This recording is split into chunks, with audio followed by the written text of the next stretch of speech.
In September 2012, Choi Gap-bok was incarcerated in a jail within the Daegu-dongbu precinct in South Korea, held under suspicion for robbery.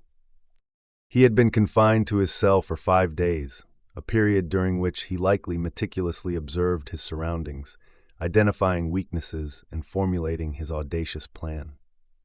The primary barrier to his freedom was the seemingly solid cell door, an obstacle designed to be impenetrable. However, like many standard prison cells, this one featured a small food slot located at the bottom, a narrow, rectangular opening specifically designed for guards to pass meals and small items to inmates. The dimensions of this slot were remarkably small, measuring a mere 5.9 inches, approximately 15 centimeters in height, and 17.7 inches, approximately 43 to 45 centimeters in width. The thought of an adult male, even one of smaller stature, fitting through such a confined space appears to defy the limits of human capability. Adding to the circumstances that facilitated his escape, though raising serious questions about the jail's security protocols, were reports indicating that 3 guards were allegedly asleep nearby as Choi meticulously executed his escape plan. Their lack of vigilance created the crucial window of opportunity that Choi needed to put his unbelievable plan into action. Approximately a day before his astonishing escape, Choi made a seemingly routine and unremarkable request to one of the warders. He asked for a small bottle of special skin ointment or massage oil. He offered the simple explanation that he required it for a massage. At the time, the guards likely had no reason to suspect that this seemingly innocent request was in fact a critical component of an intricately planned escape.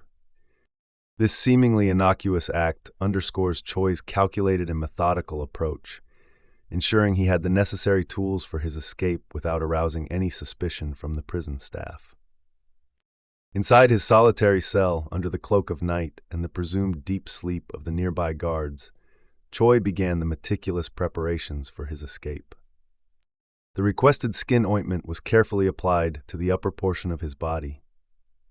This lubrication was absolutely essential, as it would significantly reduce friction between his skin and the cold metal of the food slot, allowing his body to slide through the impossibly narrow opening. To further his deception and gain precious time before his absence was discovered, Choi employed a classic diversion tactic, a strategy famously depicted in the movie The Shawshank Redemption. He artfully arranged the pillows under his blanket in his bed to create a convincing illusion that he was still asleep. This clever maneuver was designed to delay the guards from realizing he was gone, providing him with a crucial head start once he was free from his cell. The pivotal moment of truth finally arrived. Choi, who stood at a height of 5 feet 4 inches, approximately 1.62 meters, now faced the seemingly insurmountable challenge of squeezing through the minuscule 5.9-inch high gap. His remarkable 23 years of dedicated yoga practice suddenly became his most invaluable asset. This extensive mastery of his own body, honed through years of rigorous stretching, contortion, and precise muscle control, provided him with the extraordinary flexibility and bodily awareness required to even contemplate such an unbelievable feat. In an astonishingly short period of just 34 seconds, Choi managed to contort and maneuver his entire frame through the narrow food slot. While the precise sequence of movements remains a subject of speculation and awe, it undoubtedly involved extreme contortion, methodical manipulation of his limbs, and precise control over his breathing. It is likely he maneuvered through either head first or feet first, a process that would have been intensely uncomfortable and required immense physical control. Having successfully squeezed through the impossibly small opening, Choi found himself outside the confines of his cell. The silence of the night, coupled with the continued apparent slumber of the guards, meant that his audacious escape went initially unnoticed. However, simply escaping the cell was only the first part of Choi's intricate plan. He then proceeded to climb out of a window of the prison facility located in Daegu's Dongbu precinct.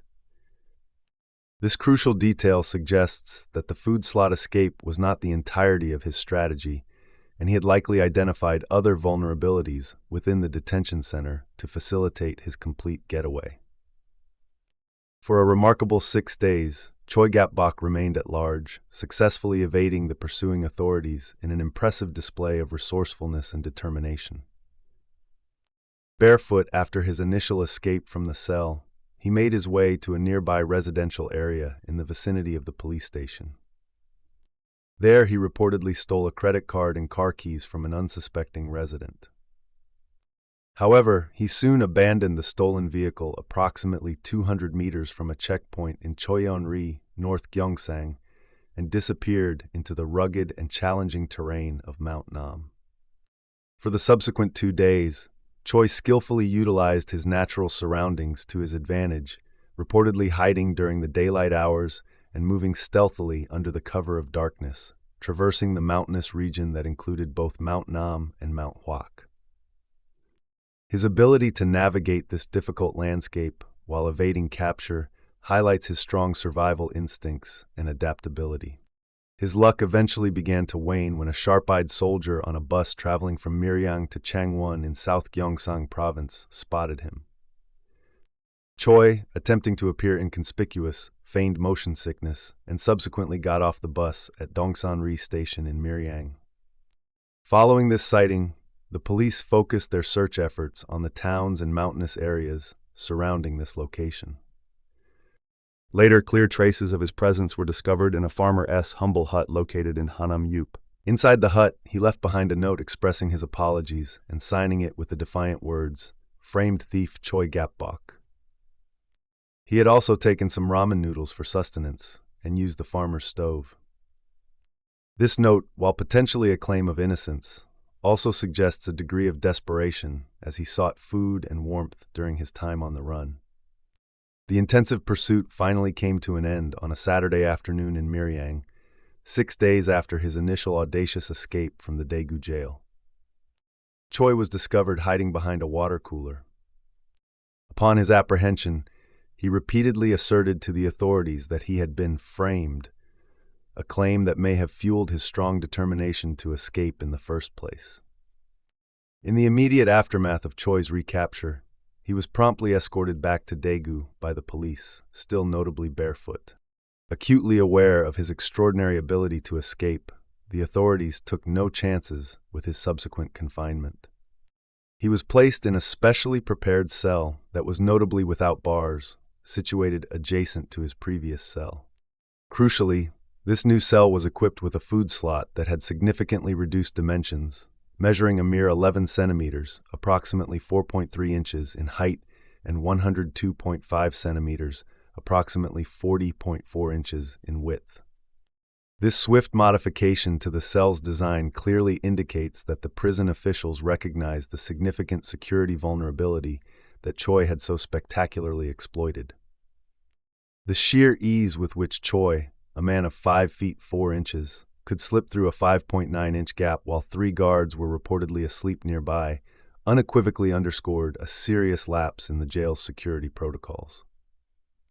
It is highly probable that Choi's remarkable escape triggered a comprehensive review and subsequent tightening of security measures within South Korean jails, with a particular focus on the design and dimensions of cell doors and the level of vigilance maintained by prison staff. Choi Gap-bok's improbable escape in 2012 stands as a remarkable testament to the seemingly boundless potential of human flexibility, unwavering determination, and the exploitation of vulnerabilities. His extensive mastery of yoga, combined with a meticulously calculated plan, the opportune moment created by the apparent inattentiveness of the guards, and the application of a simple skin ointment, allowed him to achieve what many would consider physically impossible. This incredible feat rightfully earned him the now legendary title of the Korean Houdini, a moniker that aptly captures the audacious and seemingly magical nature of his escape. The captivating story serves as a stark reminder of the inherent vulnerabilities that can exist even within seemingly secure environments, and the extraordinary and often ingenious measures some individuals will undertake in their relentless pursuit of freedom.